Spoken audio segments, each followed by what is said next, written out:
Well, hello.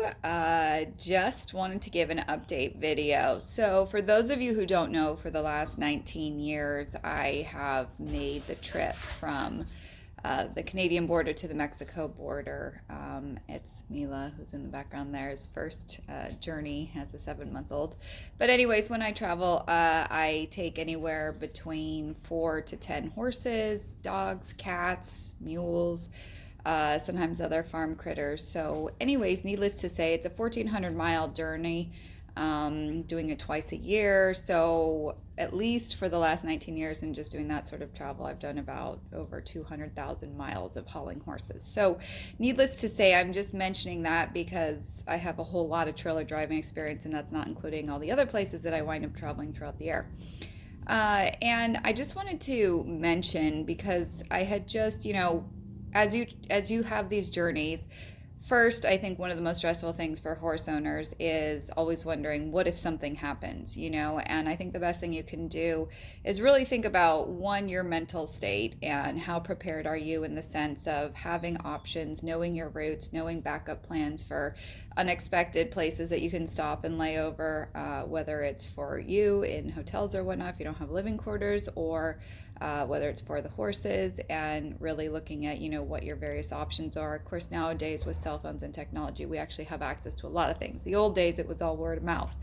But I think another thing is really being present, that things are going to happen no matter how much you prepare, which brings me to story time of this most recent adventure. So it was time. My old trailer tires were at the end, and they had actually been on quite a few years and were still in relatively good shape, but always want to be on the prepared side.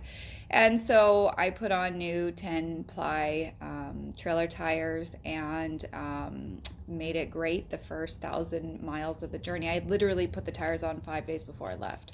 And this time I took 4 horses and didn't have excess weight in the trailer. Everything was normal, didn't have challenging weather. We finally had no wind. It was gorgeous, only a few snow flurries, and otherwise all was well. And I was about an hour and a half north of Vegas and just before I got to Mesquite. And I felt a big bump, and luckily there was a nice pull off those big drainages they have for those desert storms and all the water that can flash flood. And I just pulled right over, and a semi truck driver who had watched it happen was really nice and pulled over right in front of me and came back and wanted to make sure that all was well.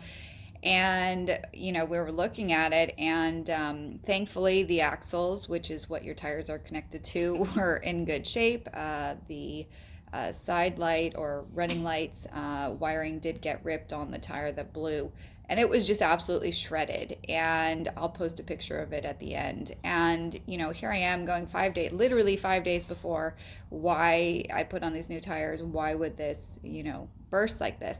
So I wind up getting the roadside assistance, and it turns out he was actually only one exit ahead of me, but he was with someone else and unloading a vehicle. So 70 minutes waiting on the side of the highway. Everyone can get stressed out, everyone can get bothered. We were in a safe place. It was 71 degrees, the windows were open, the horses had food and water. It was all good. But again, thinking of all the times where so many people would get so stressed out by the potential and the unknowns and worrying about the what ifs. And my mentality at this point is really, you take things as they come, you be as best prepared as you can, but you really have to just wait and see, and each person who can help you is going to do so to the best of their abilities. Now, I will mention that often I find when things happen, because they do happen over the years, whether it's truck issues or trailer issues or anything else in between, unexpected snowstorms or otherwise, most of these pretty remote locations have people who are really down to earth, and they really want to help you out. Tow truck drivers are like the happiest people. It can be minus 10 degrees out in a snowstorm, and they're still happy and positive and gung ho and full of energy. So, these guys who are used to seeing accidents that for most people are overwhelming or traumatizing or stressful, when they see it as an everyday occurrence, they're not really fazed by much. So, anyways, on the side of the road, as the guys, helping put on the spare tire, which of course was very old and needed to be replaced itself. So we started talking, and next thing you know, we're talking hay prices because he is actually a long haul driver who delivers hay all over the West. And then we're talking horse prices because of the hay prices. And conversations you really wouldn't expect to be having in the middle of the desert on the side of the highway during a time where most people would consider it a very stressful scenario. And just very real and down to earth. And so he told me about a tire shop literally at the next exit that I could pull into and go have my spare checked out and otherwise. And I asked him. I said, "So what are you seeing on these horse trailers? Because there's a lot of trailers that come through from like Salt Lake to Vegas and down on to California or Phoenix area on this route." And he said, a lot of these trailers, the last couple of years, they're just blowing so many new tires. And he goes, everyone tells him it's the heat, but as I said, it was only 71 degrees out, and we were only going 65. So he said, but he's seeing a lot more than he's ever had in the past 30 years of doing this.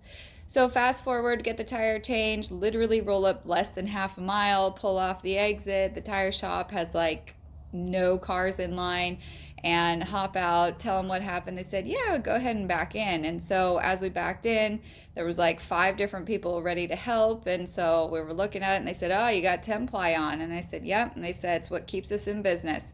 So over the last 3 years, as the owner and I were discussing and walking through his tire shop that had hundreds and hundreds of tires, he was talking about product quality. And I'm not going to name names in this video, but he said basically all across the board, the quality of products, just like with our cell phones, our computers, and everything else that all of us have unfortunately learned to accept, 3 years or less, maybe, if we do a lot of wear and tear on them, and then we have to, upgrade or get the new version or whatever it is, not out of wanting it, but because everything winds up, breaking down because it's so cheap and chintzy. And he says the same thing's going for these tires. He's saying so many of these, especially horse trailers and especially living quarters that have a lot of that extra weight, the 12-ply tires just don't cut it. That the amount of weight that horse people particularly tend to load their trailers with, the 10-ply is just not making it happen. And he says, it's every single week he has trailers that come through, and they're all bursting on the 10-ply tires. So then, of course, he's telling me about the 12-ply, and he really wasn't trying to sales pitch me. We were walking around, and I got a whole tire education that I had no idea I was going to get. And looking at the 12-ply tires, and then looking at what the big heavy-duty semi-trucks put on and what's the difference. And so it was really interesting. And also, so that the prices. And part of it is the prices in general, but certainly with the pandemic and things that have been going on, he was talking about, ordering from the same longtime dealer that he's dealt with for decades, and that he ordered tires about a month ago, and 2 weeks later he ordered the same tires from the same dealer, and they had gone up $60 in price per tire. So a lot of the outrageous costs that get passed on to the consumer, really, the facilities that are selling the tires, are having to buy. Now, I'm not sure like where it's adding in, or the production of things, or what's going on, or all that sort of details, but certainly for a lot of these tires, it's not just price gouging to the customer. So anyway, so we were talking about, different options and pros and cons and negatives, and how to balance out the trailers and so on. And it was just something that, I found really interesting, because again, like I said, I have a lot of hours, way too many hours of sitting in a truck and hauling horses all over the country. And I've been in a whole lot of variety of situations this time coming through Salt Lake. I'm sorry, Salt Lake, but I'm not sure what the driving deal is. I've driven all over the world, and Asia and Europe and all over the place with crazy drivers. And Salt Lake City has got to be ranked up there with one of the worst, places to drive. Within a 20-minute span, there's still, on the north end of Salt Lake as you're coming in, there's still some construction, and 5 different vehicles nearly took each other out. Not in one incident, that's 5 different incidents within a 20-minute drive. Just because of people wanting to zoom past or avoid concrete barriers and cutting over and changing their mind last minute. And talk about defensive driving. Had 2 semi-trucks on either side of me sandwich me, and one starts crossing in my lane. There was all kinds of stuff that went on. Thank goodness there was no wind blowing and the weather was clear. But my point is that despite all of our experience, despite, how many times things have happened unexpectedly, or you try to prevent things the best that you can, there's always opportunities. There's always opportunities to learn and to meet new people and to hear, insider. And I think one of the things that people don't do enough is ask questions, and there's a whole lot of people that, although it's dwindling quickly, that want to share their knowledge, that want to share, their understanding, their experiences, and their perspective. And I think one of the things that decreases the stress when you're hauling animals and traveling, even if you're not, hauling animals. Again, for those of you who don't know, I travel 2 months of the year abroad when the world's not ending, and so I travel all over to the ends of the earth, as we say, doing horse things. You always have to expect the unexpected, and you have to realize to a certain degree there are certain things that you can prepare for, but there's a lot of things that are going to happen that are out of your control. So the biggest thing I think you can take away is your mental approach to all of this. And just as I teach in my horsemanship, everything is a learning opportunity. Everything is an opportunity to keep refining and adding new information to. And just because, we knew how things were 10 years ago doesn't mean it's relevant nowadays. And I think the more that you connect with other people, especially during a potentially stressful scenario, the better the outcome usually is, because we find our humanity. It's often, unfortunately, in the least desired scenarios that people really become really real with other people, and people want to help, and people want, to get, in this case, people back on the road, or make sure the animals are okay, or, all that sort of stuff. Thankfully, the crew horses this time, they didn't even make a sound. If I hadn't mentioned there was anything in the trailer, nobody would have known. And it all worked out. It all worked out okay. I got on the road, I hauled another, and then I got to Vegas. Although, warning, if you're going through Vegas anytime soon, I was going at 4 miles an hour where the I-15 meets the 215. So don't be in a rush if you're going through there. Again, construction and lots of irrational drivers and bad traffic, even though it was not during the normal traffic times. Got out of Vegas and then wound up finding down in Needles, which is the middle of nowhere, on the side of the road near their rodeo fairgrounds, a place to drop off one of the horses I was hauling, and then continued all the way south almost to Mexico. So it was a long second day of hauling. But everything can always be worse. I've had so many different scenarios where I'm so thankful that if something was going to go wrong, that it did where it did, that I met the people I needed to meet, that, things always happen. Sometimes things take longer. But again, I think a huge part of so many people's anxiety is stressing out over things that they can't control. And I'm not saying just be happy-go-lucky and go, oh, well, let's just leave everything to fate and see what happens. We want to be prepared. We want to have feed and water and emergency supplies and, all kinds of things like that when we travel. But there is a huge, huge part that if you are constantly stressing when you are traveling with horses mentally and pondering the what ifs and the unknowns and the things that are out of your control, you're actually less mentally present to be aware for the idiotic drivers, to be prepared to handle the emergency moments with a calm, cool, collected, balanced, decision-making process type of thing.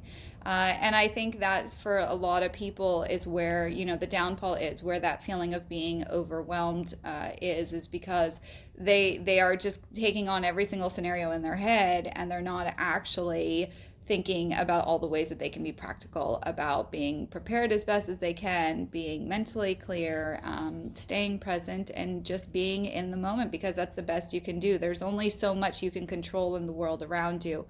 So anyways, when people ask about my adventures, and they always say, well, oh my gosh, you're hauling that far, and you're going alone, and you have all these animals, and you're doing all these different things, isn't that stressful? Isn't that overwhelming? And I think this is really, how I do it. And I've seen a lot of stuff happen. I've had a lot of different things over the years, which is inevitable, happen.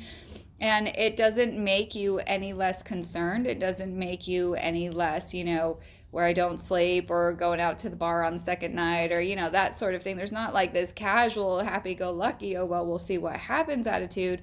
But I think there is a certain degree of reality. And if we take the emotion and the fear and the pondering of the unknown, and we, just take realistic, rational decision making, whatever happens, we're going to deal with it, and we'll get through it, and it will pass, and we'll come out okay on the other side. And I think that's the best that you can do. Do unfortunately really bad things happen, in freak accidents? Absolutely. But the percentage of that happening versus all the amount that I hear people stress and worry and get anxious about of might happening that never come to fruition is, the percentage is way off. So, it's like getting on a plane and always being worried about flying for the number of flights that happen, successfully every day. So there has to be a certain degree of rationalness. And the other thing is, in your mental state, if you were having to do things, let's say with horses and hauling and whatnot, if you are in a completely anxious state, and let's say you did have to unload or trade out or do unexpected things with horses, whatever you're feeling mentally and emotionally, you're projecting onto that horse. And I've seen so many scenarios of unexpected moments where the horses were really actually initially okay. And then the human's level of stress and concern and fear and anxiousness wound up just overflowing in the interaction. And so then the horses that seemed okay now are, mimicking what the human is creating. So remember, the more that you can keep it together, the better it is for your decision making, for your horse handling, or anything else you might have to do for decisions and how you do repairs or what you do or routes you take on your journey and all that sort of stuff. So just something I wanted to share because I know, trailer loading and hauling horses is probably one of the most universally stressful things for most horse owners out there. And, I wish more people were better prepared in the sense of practice learning how to back that trailer, practice making tight turns, practice being, able to divert your route and your path and don't just randomly follow Google Maps or whatever it is that you use on your device. Make sure your horse is confident in loading and unloading. Make sure you have vet supplies and feed and water. And, I've done other videos like this, but the more you're better prepared, the more mentally clear you can stay. So I'd love to hear your thoughts. Thanks for joining me, and I'll see you next time.